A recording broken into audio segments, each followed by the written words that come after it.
Salut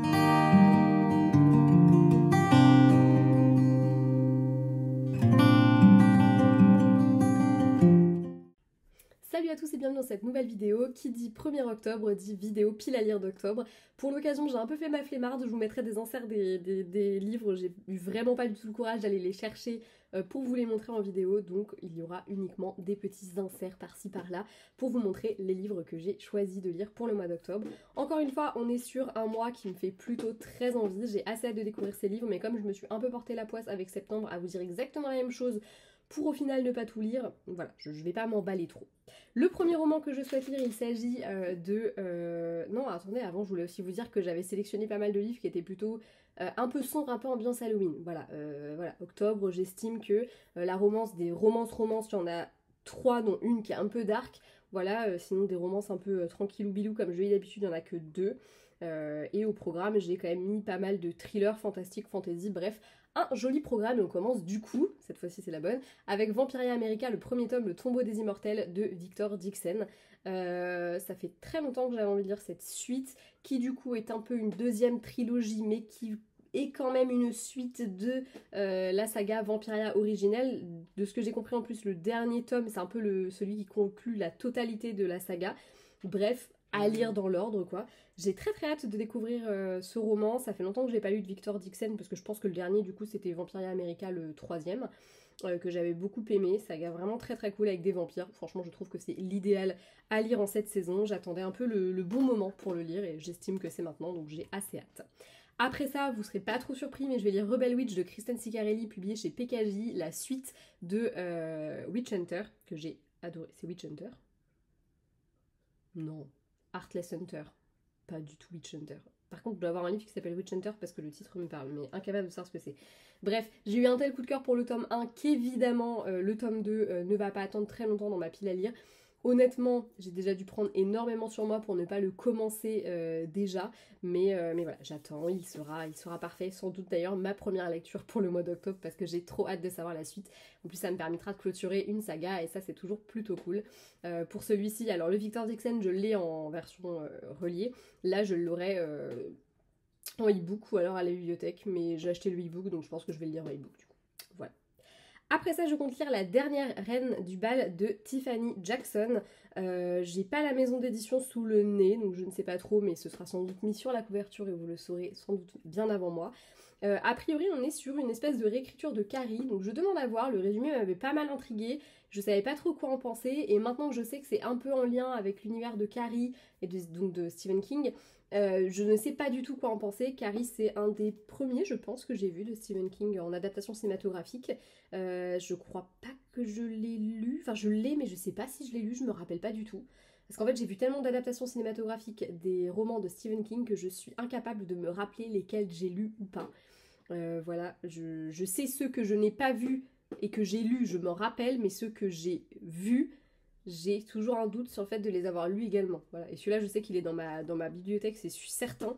Donc gros doute sur le sujet, mais j'ai très hâte de découvrir ce roman.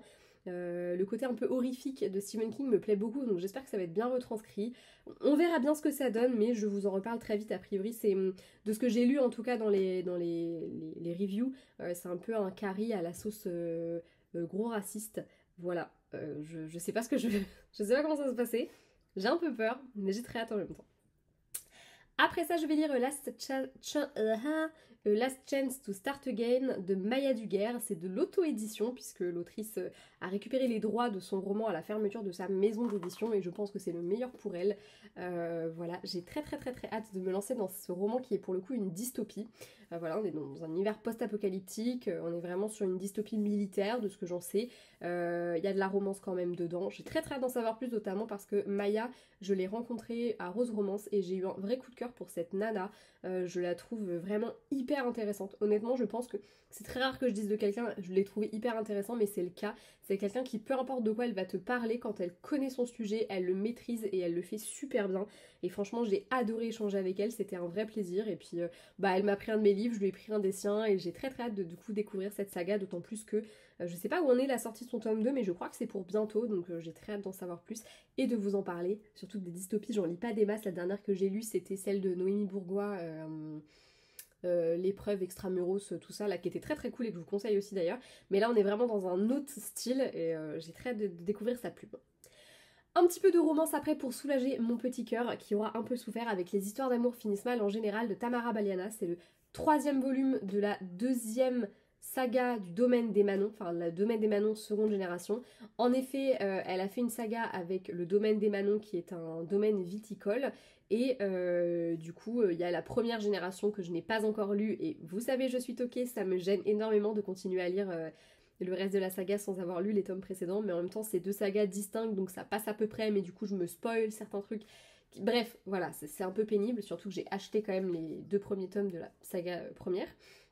Mais du coup là on suit la seconde génération, donc avec les enfants de ceux qu'on a découverts dans la première saga, que je n'ai toujours pas lu, et bref, vous comprenez pourquoi ça me frustre. Voilà, mais évidemment je m'en suis rendu compte après avoir terminé je crois le 2e, ou être en plein milieu du 2e, que en fait c'était la seconde génération du Domaine des Manons.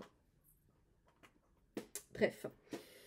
Je sais plus trop de quoi il est question, mais je crois que c'est un fake dating celui-ci. Et je me demande si elle est pas en... Enfin, il n'y a pas un truc avec le frère du mec avec qui elle est censée être en faux couple. Un truc comme ça. En tout cas, ça me plaît beaucoup. J'aime énormément cette saga. Tamara Baliana, si vous voulez lire de la romance sans trop de prise de tête, avec des scènes un peu loufoques et des personnages très très cool, une bonne vibe un peu du sud, surtout le domaine des Manons, bah franchement je vous les conseille à 200%. La vibe est trop cool et j'adore la plume de Tamara Baliana. C'est le... Bah du coup ce sera le 5e roman d'elle je crois que je lis, ou le 6e, et à chaque fois j'aime beaucoup ce que je lis, donc j'ai très hâte de le découvrir.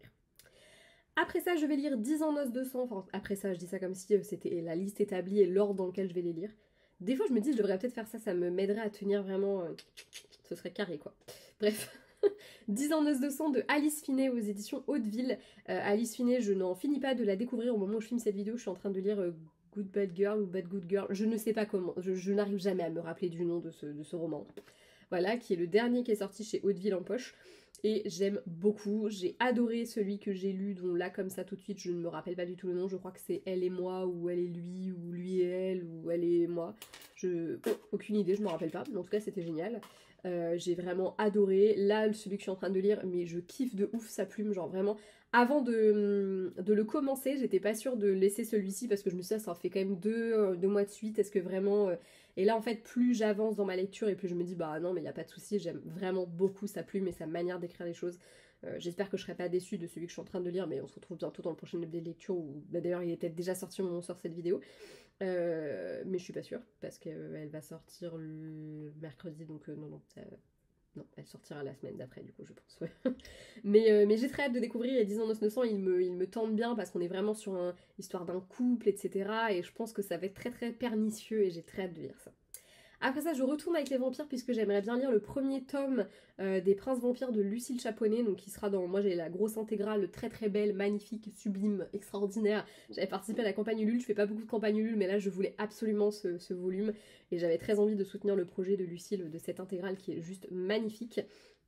Et du coup je compte lire le premier tome. Voilà, on est sur une histoire de vampire, on est sur une histoire de vampire qui a plutôt, je crois, lieu un peu à notre époque, donc j'ai hâte d'en savoir plus. On est plutôt sur de la romantésie, je dirais quand même, je ne sais pas trop, mais en tout cas, j'ai assez hâte. Le résumé me plaît bien, on a vraiment un petit peu ce côté héritage, de toute façon le titre c'est Ryan, l'héritage empoisonné, donc je suppose qu'il y a un peu ce côté héritage dont on ne veut pas vraiment, et bref, j'ai très hâte, j'ai très hâte.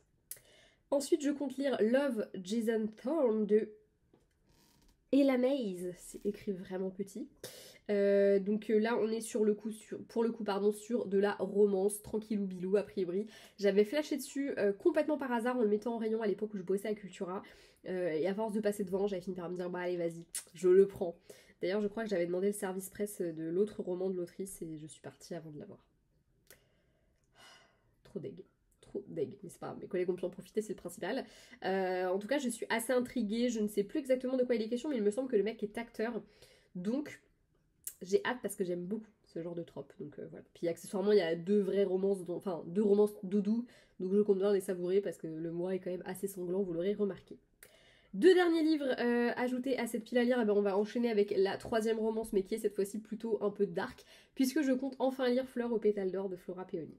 J'adore l'autrice, vous le savez, mais la dark romance c'est pas du tout mon truc et c'est quelque chose qui me fait très très peur.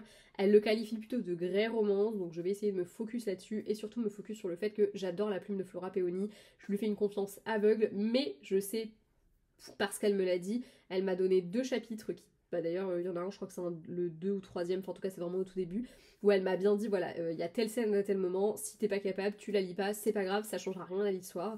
Et elle m'a prévenu, voilà, sur les vrais trigger warnings qu'il y avait, notamment au niveau de la relation de couple.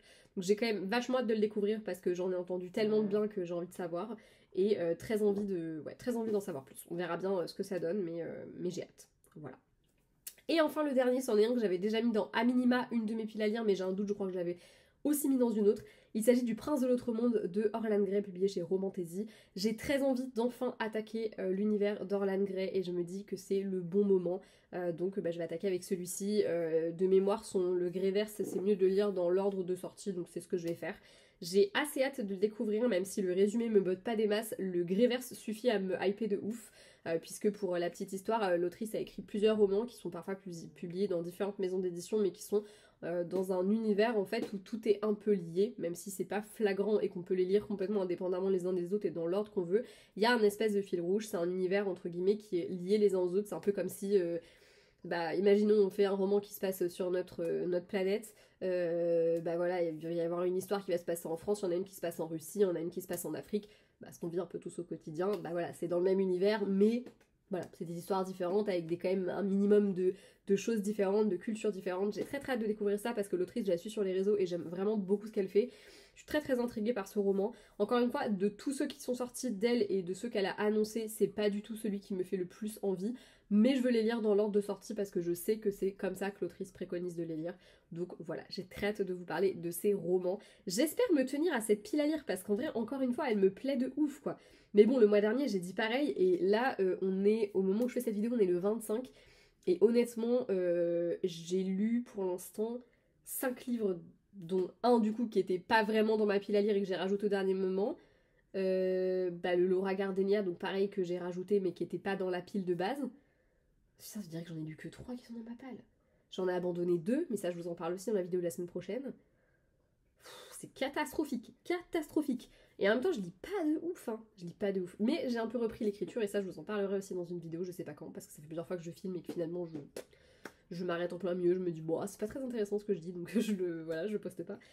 Bref, voilà. J'espère comme d'hab que cette vidéo vous aura plu, vous aura peut-être donné des idées de lecture pour Halloween. Je vous fais très gros bisous et je vous dis à bientôt dans une prochaine vidéo. Ciao!